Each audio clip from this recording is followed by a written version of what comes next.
Hello guys, BDL का exam काफ़ी ज़्यादा करीब है। 11 जनवरी को आपका पेपर है, बहुत ही कम दिन बचे हैं।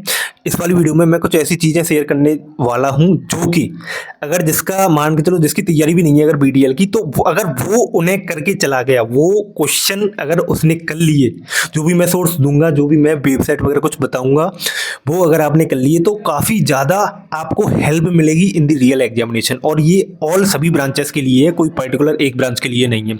इसमें नॉन टेक टेक दोनों का कुछ ना कुछ मैं सोर्स, कुछ ना कुछ कंटेंट पढ़ने के लिए कुछ चीज़ ऐसे आपको दे दूंगा ताकि आपको काफ़ी ज़्यादा हेल्प मिलेगी एग्जाम में। 1 मिनट, ठीक है?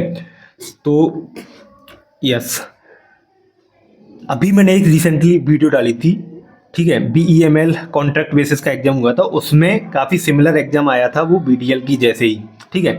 तो वो लगभग 50-60 लोगों ने मेरे को ईमेल पे मैसेज किया था, तुरंत 2-3 घंटे के अंदर ही मैंने सबको वो वाली PDF भेजी है। तो फिलहाल अभी बात करूंगा मैं नॉन टेक की बात कर रहा हूँ, इसका मतलब सभी ब्रांच के लिए बात कर रहा हूँ। अब देखो, नॉन टेक में मुझे नहीं लगता, मुझे नहीं मतलब लग रहा है, या फिर मुझे नहीं पता कि आप लोगों ने ये महसूस किया है कि नहीं, BDL में हर ब्रांच का मैंने पेपर देखा था। ये इसलिए देखा था ताकि वीडियो बना पाऊँ, आपको बता पाऊँ, ठीक है? तो BDL का मैंने लास्ट ईयर का 2025 का पेपर देखा, सभी ब्रांच का, सिविल, इलेक्ट्रॉनिक्स, ठीक है, मैकेनिकल वगैरह सब कुछ, इलेक्ट्रिकल। तो उसका जो नॉन टेक वाला पोर्शन है उसमें क्वेश्चन लगभग सिमिलर हैं सभी ब्रांच की। इसका मतलब इंग्लिश तो लगभग ही सेम है, मतलब इंग्लिश में जो सिनोनिम एंटोनिम आए हैं वो सभी ब्रांचों में आए हैं, ठीक है? अब बात करें अगर हम जो वैसा वाला पोर्शन है, रीजनिंग एप्टीट्यूड, ये वाले सवाल हैं, वो भी क्वेश्चन सिमिलर मिलते जुलते हैं। लाइक जो बोर्ड वाले क्वेश्चन होते हैं, डाउन स्ट्रीम अप स्ट्रीम, ये वाला क्वेश्चन सभी में दिया गया है। प्रॉफिट लॉस का तो आता ही है खैर हर चैप्टर से, सिंपल इंटरेस्ट, कंपाउंड इंटरेस्ट, इसका भी आता है हर चैप्टर से, ठीक है? मतलब एक पैटर्न है फिक्स कि हाँ भाई ये वाला क्वेश्चन इसमें, ये इसमें, ये इसमें। तो अब ज़्यादातर जितने भी मैकेनिकल वाले हैं या फिर जितने भी सिविल वाले हैं, उन्होंने जो PYQ सॉल्व किया होगा वो अपनी ब्रांच का किया होगा। यहाँ पर पहला सोर्स तो आपके लिए ये है, 2025 में जितना भी ब्रांच में एग्जाम हुआ है उन सभी का नॉन टेक वाला पार्ट आप खत्म कर दो, नॉन टेक वाले क्वेश्चन लगा लो सब। अब इतनी सारी वेराइटी आपके पास हो जाएंगी तो क्वेश्चन को बाहर जाने की चांसेस ही नहीं है, ठीक है? पहली बात, मैं जो भी चीज़ बता रहा हूँ या फिर अभी तक बता चुका हूँ, लास्ट ईयर के हिसाब से ही बताता हूँ। आगे का तो मुझे नहीं पता, क्या पता इस बार ही एकदम घेटे ऐसा पेपर बना दिया, तो नहीं कह सकते ना उसमें कुछ। पिछले डेटा की बेसिस पर ही तो बता पाऊंगा मैं, जो भी चीज़ें हैं उसी हिसाब से मैं बार बार आपको बता रहा हूँ कि वन लाइनर क्वेश्चन आते हैं। क्यों वन लाइनर क्वेश्चन आते हैं BDL में टेक्निकल की? क्यों कह रहा हूँ ये? क्योंकि पिछली बार आते हैं, लास्ट बार आए हैं, उससे भी पिछली बार आए हैं, ठीक है?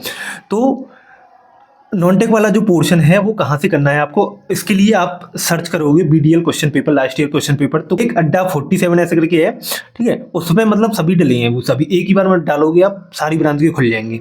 उसका सभी को डाउनलोड करना, पूरा नॉन टेक वाला पोर्शन लपेट देना उसमें से एक एक क्वेश्चन, ठीक है? अब नॉन टेक में भी अगर मैं और पर्टिकुलरली बात करूं इंग्लिश की, इंग्लिश में कुछ कुछ जो BDL में कुछ तरीके के क्वेश्चन आते हैं। एक तो वो आ जाएगा मिस स्पेल्ड वर्ड वाला, कौन सा गलत है। अब आपको वोकैबुलरी स्ट्रॉन्ग नहीं है, आपको पता ही नहीं है कि ये वर्ड की मीनिंग क्या है, तो दिक्कत होगी। सिनोनिम एंटोनिम आते हैं, उसमें सिनोनिम एंटोनिम में खास बात ये है कि वहां पर आपको जो 5 मीनिंग है वो सब पता आनी चाहिए, तभी जाके कर पाओगे। ऐसा नहीं सिर्फ जो क्वेश्चन में एक वर्ड दिया गया है उसका ही पता हो, क्योंकि मिलाओगे भी तो इसके लिए मेरे पास पीछे दिख रहा है, वो आपको दिख रहा है कि नहीं, ये वाला, ये पूरी की पूरी मैंने वोकैबुलरी ऐसी है ये कि ऐसे ही क्वेश्चन आपको PSC में देखने को मिलेंगे। अगर ये वाली मतलब ये आप एक बार ये पढ़ लेना, एक ये है, एक यहाँ पे इसके जस्ट पीछे वो देखो जो बोर्ड के बगल में जो लगे हैं दोनों साइड, उसमें भी थोड़ी वोकैबुलरी लिखी हुई है, ठीक है? और कुछ कुछ ये हैं, ठीक है, इम्पोर्टेंट मतलब ये वाली कुछ ऐसी वोकैबुलरी है जो कि अगर आपने पढ़ी, ये तैयार कर ली, तो मैं जो गारंटी तो नहीं दे सकता कि BDL में फंस जाएगी, लेकिन ये अगर आप पढ़ लेते हो तो जितने भी PSU हैं काफ़ी ज़्यादा हेल्प मिलेगी आपको। किसी ना किसी एग्जाम में एक दो ऐसे देखने को मिल जाएंगी, ये इनमें से वर्ड, क्योंकि ये सारी मैंने कवर कर दी है। तो इसका फोटो मैं आपके पास भेज दूंगा, ठीक है, अगर आपको चाहिए तो फिलहाल सबसे पहले नॉन टेक वाला पूरा पोर्शन वहां से कवर कर लेना। पहली बात, इंग्लिश के लिए अगर ये आपको चाहिए, ये इसलिए वो गया है क्योंकि ज़्यादा इतना पढ़ना पड़ेगा 2-3 वर्ड के लिए, तो जिसको नीड होगी उसी को भेजूंगा। एक चीज़ और यहाँ पर मैं बताना भूल गया, ये इंग्लिश की SSC की मेरे पास एक बुक है, ठीक है? इसमें CHSL, CGL, CPO, stenographer, MTS वगैरह इस सभी का के लिए ये बुक है, लेकिन इसमें जो कुछ कुछ चीज़ें हैं इसकी जो वोकाबलरी वगैरह हैं ये हैं जो वो पीछे लिखी हैं, मतलब इसमें से भी ली हैं, लास्ट ईयर के क्वेश्चन पेपर वगैरह से भी ली हैं।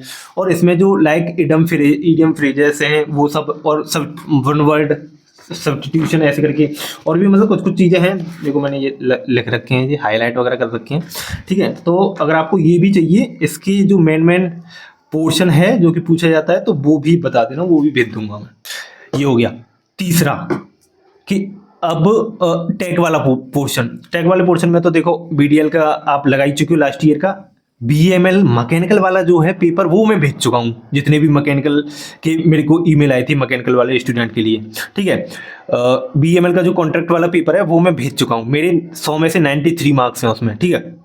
तो वो मैंने भेज दिया है मैकेनिकल वालों के पास। अब और किसी का तो मेरे पास नहीं है अदर ब्रांचेस का, तो वो आप अपने जो भी फ्रेंड हैं उनसे आप कांटेक्ट करिए, पूछिए कि आपने क्या अटेंड किया है बीएमएल वाला पेपर कॉन्ट्रैक्ट बेसिस वाला, तो उनसे आप ले लीजिए वो पेपर। तो चीज़ ये सब करने के बाद नॉन टेक तो देखो पूरा काफ़ी फंसेगा, आपको लगेगा कि हाँ भाई अरे ये सब चीज़ें ही तो पड़ी थी। अगर आपको मान के चलो कॉन्टेक्ट में किसी जो नॉन टेक्निकल वाला पोर्शन है उसमें किसी भी क्वेश्चन में दिक्कत आ रही है, तो वो वाली चीज़ें आप पढ़ लो यूट्यूब से कहीं ना कहीं से, ताकि आप अपने नंबर कंफर्म कर पाओ, क्योंकि सिमिलर टाइप के ही क्वेश्चन आते हैं नॉन टेक में, ठीक है। टेक्निकल की बात करूँ तो टेक्निकल में तो भाई एक बार पढ़ लेना, गारंटी नहीं है कि मतलब वही क्वेश्चन आए रिपीट हो या फिर जो भी है। इस वाली वीडियो में इतना ही, और कुछ भी अगर डाउट हो तो कमेंट में आप पूछ सकते हो।